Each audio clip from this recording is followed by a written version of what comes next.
আপনাকে অবহেলা করে, মানুষ যদি আপনাকে ভ্যালিউ দিতে না চায়, যত্ন করতে না চায়, মূল্যায়ন করতে না চায়, সেক্ষেত্রে আপনি কি করতে পারেন?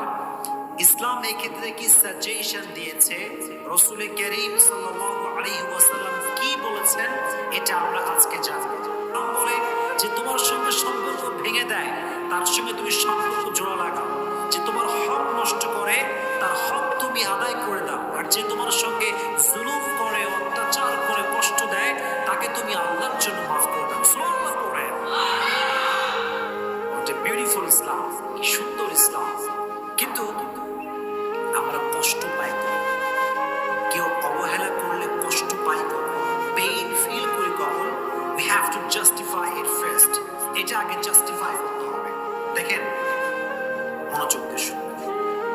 যখন কোনো একজন নির্দিষ্ট ব্যক্তির প্রতি আমাদের অনেক মায়া, অনেক ভালোবাসা এবং অনেক আশা থাকে, এক্স্যাক্টলি সেই ব্যক্তি যখন আমাদেরকে কষ্ট দেয়,